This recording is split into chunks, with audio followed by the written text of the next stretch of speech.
Hello guys, welcome sa inyong lahat, and for today's video pag-usapan natin itong si Rich Tycoon. So pang-apat na content ko na to about kay Rich Tycoon. And yes, ngayong araw ay may update ako sa inyo na nakaabot ako ng 247,000 na red money. So ngayon, syempre tuturuan ko kayo kung paano mag-withdraw kay red money kasi nga mag-withdraw na ako dito. Okay, and bago ang lahat, may ginawa na akong video about kay Rich Tycoon. 3 video yon. Makikita nyo dyan sa screen, yung 3 yan. And yung last na video ko about kay Rich Tycoon is about doon sa kinontent ko na may nakaabot ng level 60.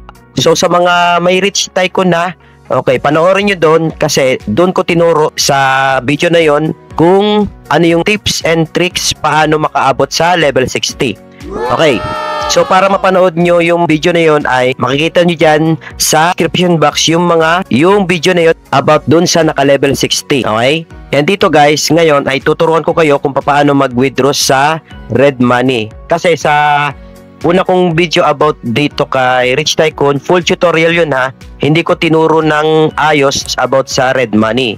Explain ko sa inyo kung anong purpose ng red money. Okay. So bago ang lahat, syempre, recap ko muna itong application ito, si Rich Tycoon. Sa mga wala pa, tuturuan ko na kayo dito kung paano kumita kay Rich Tycoon.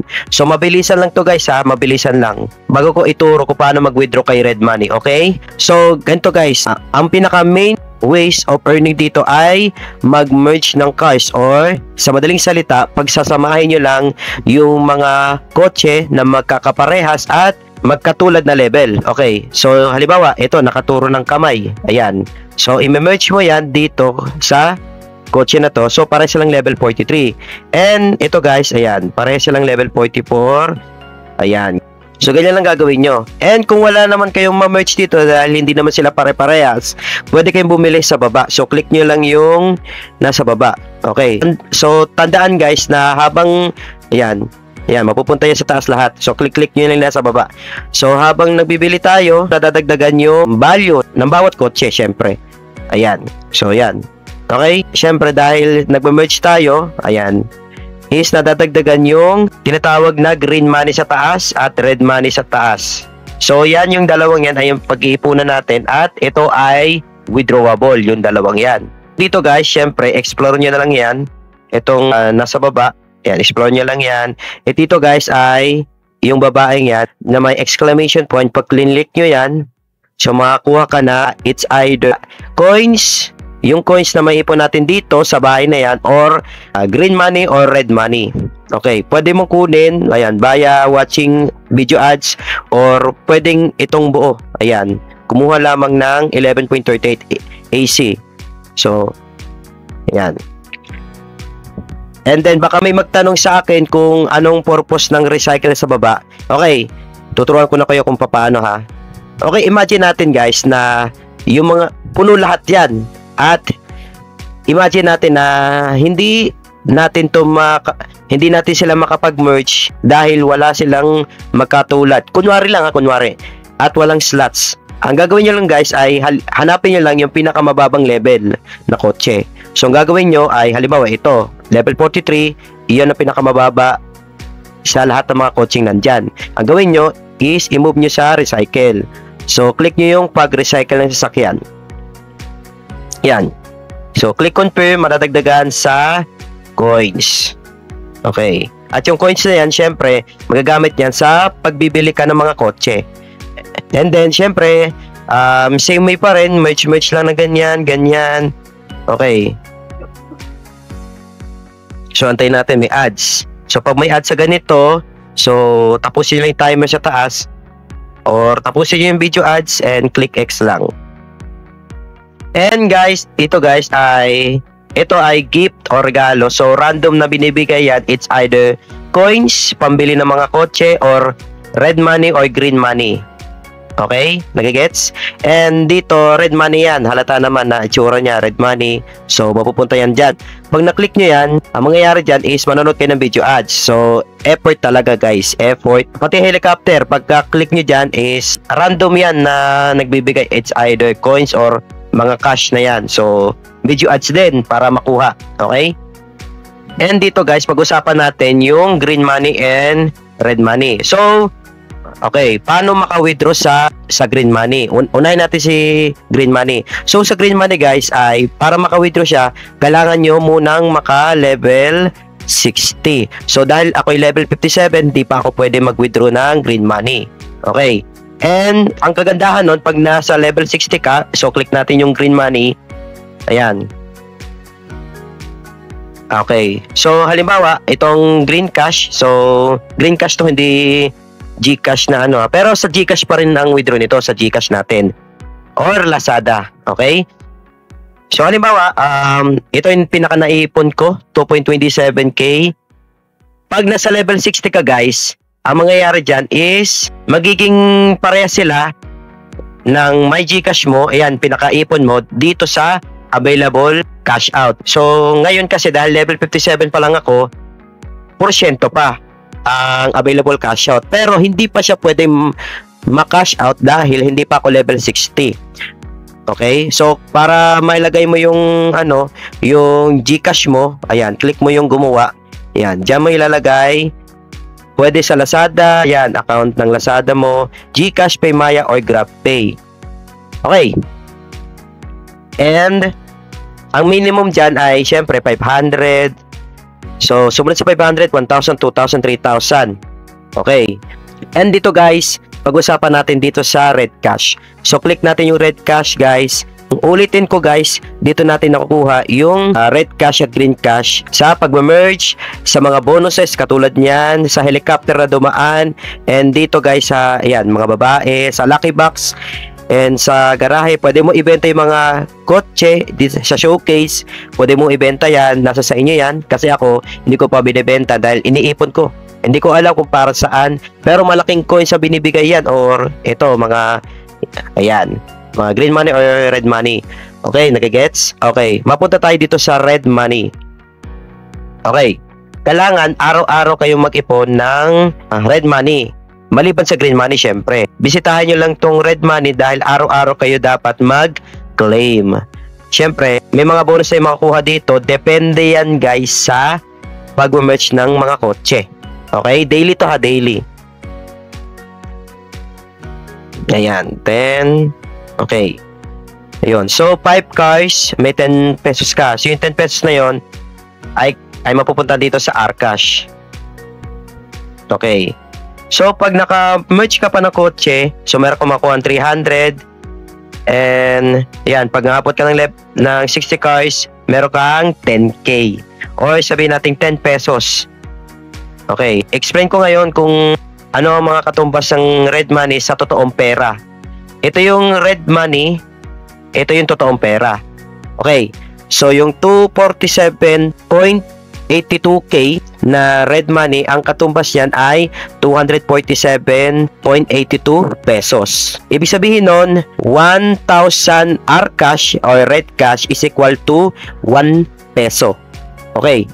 Ngayon guys, ituturuan ko na kayo kung paano mag-withdraw sa red cash or Rcash. Siyempre, katulad sa green cash, mag-set up kayo ng payment method. So, click natin yung gumawa ng bagong cash out account. Dahil gusto ko sa GCash i-withdraw, click ko yung GCash. Ayan. So, mapapansin natin yung halimbawa yung bayarin, yan yung mababawasan dun sa red cash. Okay? Sa GCash, may fee na 20 pesos. Automatic mababawasan. Ganon din sa Paymaya at sa GrabPay. Okay. Dahil sa GCash ako mag-withdraw, lalagay ko lang yung aking information. Sa account, lagay mo yung account number and account name. And click natin yung confirm para ma-save natin. Okay. So, dahil nakikita natin na nakasave na yung GCash number, so pwede natin i-withdraw si 247. Okay. And click natin yung cash out para ma-cash out natin. Ayun o.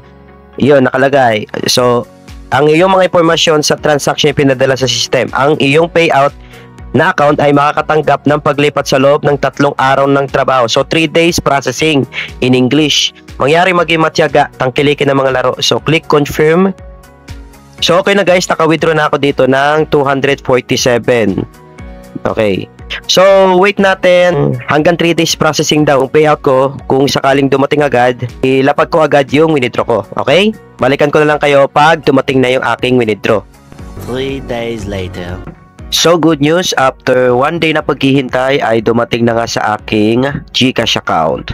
Okay, update ko lang dito guys about sa Red Money dahil nag-withdraw ako sa GCash. Tingnan natin kung talaga nag-success siya. Click natin tong nasa taas. And then dito guys, click natin tong transaction history. Okay? And dito guys, ayan. So, ito na nga guys, nag-success na yung withdrawal ko na 247.88. Okay, so mapapansin natin dito guys na nag-failed or nakalagay kabiguan. Itong withdraw ko, okay, withdraw ko siya nung Friday pero nung Sabado at Linggo napansin ko na lang na hindi pumasok sa GCash account ko at sinilip ko nung Lunes kahapon, no 28, sinilip ko na bumalik sa aking account yung 247 at talagang nakalagay is kabiguan or sa English ay failed. So ang ginawa ko, nag-withdraw ulit ako after 1 day. Ngayon is dumating na si 247.88 sa GCash ko. At sinabi ko doon guys na syempre may less 20 pesos po doon sa aking withdraw. Okay, so tingnan natin sa GCash. Ay ito nga guys, dumating na. Ito yan, 227.88. So, kumpara mo dito, okay, 247.88. So, minus 20 po ang transaction fee pag GCash gagamitin nyo dito sa pag-withdraw sa Red Money. Galing yan sa Rich Tycoon. So, napaka-legit itong application ito na Rich Tycoon. Kasi, kahit sa Red Money, nakaka-withdraw din ako ng 227. And, okay, baka may magtanong sa inyo kung magkano ba ang minimum withdrawal pag GCash. Ang minimum withdrawal sa Red Money po, sa Red Money, hindi na kailangan magpa-level 60 ka or what. Basta makaipon ka lang ng at least 200 pesos sa Red Money kung gusto nyo sa GCash mag-withdraw. Pero kung sa Lazada, at least 1 peso lang. Okay, at least 1 peso lang. Kaya hindi ako nag-withdraw sa Lazada kasi nga gusto ko sa GCash ako mag-withdraw.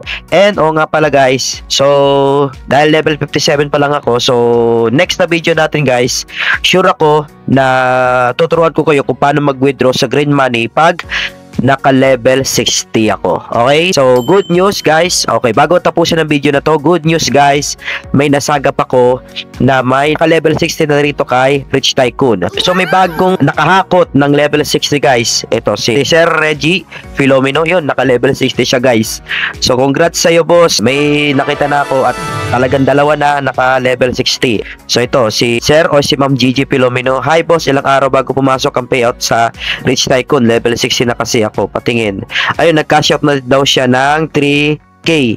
May natira pa 3.8K. Wow, ang galing. So, congratulations kay kuya or kung sino ka man, kuya, ma'am, or sir na naka-level 60. Okay. So, sa mga gusto at gusto nyo umabot ng level 60, ayan guys, itong patuloy na mayroon talagang nakaabot ng ng level 60 guys at talagang na-withdraw niya kahit walang invite. Okay? So, tandaan nyo guys, pag kayo ay naka-level 60 at walang invite, automatic makaka-withdraw kayo sa Green Money. Yun. Kung gusto nyo guys ng tips para kayo ay maka-level 60 kasi may mga iba talaga dyan na nalilito pa kung ano pa dapat gawin para kayo ay maka-level 60. Panoorin nyo itong video na to. Yan, panoorin nyo yan kasi yan ko talaga tinuro kung ano ba talaga yung tips para kayo ay umabot ng level 60. Tinuro ko na po dyan kasi may nag-share sa akin, unang naka-level 60, sinare sa amin yung tips kung paano maka-level 60. Panoorin na lang dyan, hanapin nyo sa channel ko and check nyo na lang. So, yun lang guys. Wala na ko ibang sasabihin to kay Rich Tycoon. Like, comment, share sa video ito and subscribe na rin kayo sa YouTube channel na to, Jason TV, and don't forget to hit notification bell para ma-update kayo sa mga applications. And kung may mga bagong applications, na libre at wala kayong lalabas sa puhunan, walang inbound, ay isi-share ko sa inyo guys with my full knowledge about sa ituturo ko sa inyo. Yun lang guys. And God bless sa inyong lahat. Ingat kayo parate.